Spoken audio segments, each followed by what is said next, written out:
biso bandeko ya dynamique ya sortie ya crise baye bakolukaka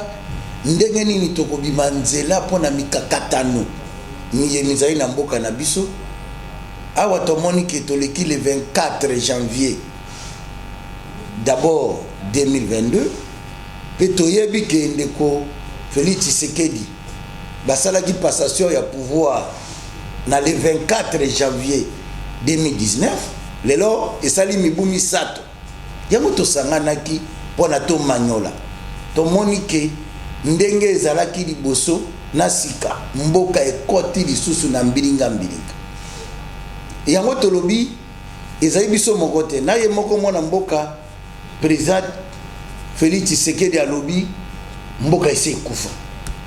me yango biso tolobi boye na maponami mazali koya lokola mandat na ye kosila dans 2 ans asala pe makasi ke mbalo ya zala candidat te pona nini po lokola mboka ese ekufa bakongole baluka moto ya koloba ke ata mboka ngo ekomi boye ekokufa te tokotombola yango moto akoza na courage alobi no ngai fo na tombola mboka kongole bapona ye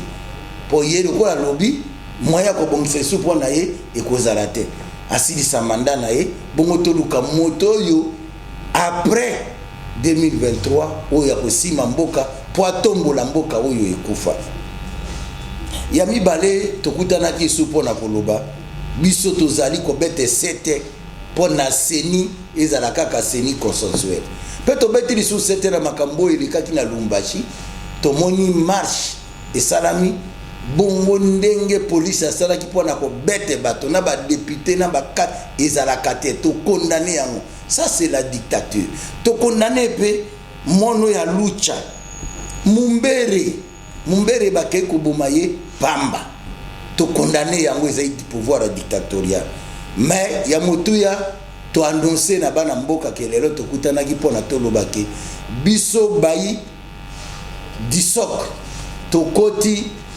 na eloko yo babengi conclave pona to manyola totala mai maso mazai koleka na mboka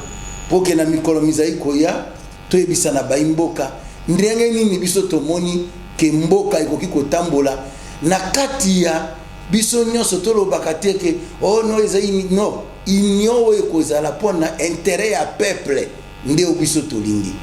voilà ndenge tokutanaki pe toyebisi bayi mboka ke tikali 637 jours pona maponami bokoki pe kopekisa biso maso me bopekisa biso te tozala wana pona komanyola to pona koloba biso bandeko ya disok pona kosukisa totombeli mobu molamu na bandeko nyonso ezala boyo ya parti na biso CCD ezala bandeko ya SID bandeko ya Nouvel Élan pena ndeko président oyo lelo tobengaka ye président Martin Fayulu lelo moye moto azali coordonnateur ya Lamuka mobu molamu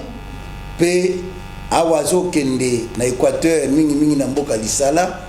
kolonzambe abatela ye na ye na délégation mobimba na mosala za kosala pona intérêt ya peuple akende azongela biso malamu biso be baito tikali awa toza continuer bitumba pona intérêt ya peuple. Merci mille.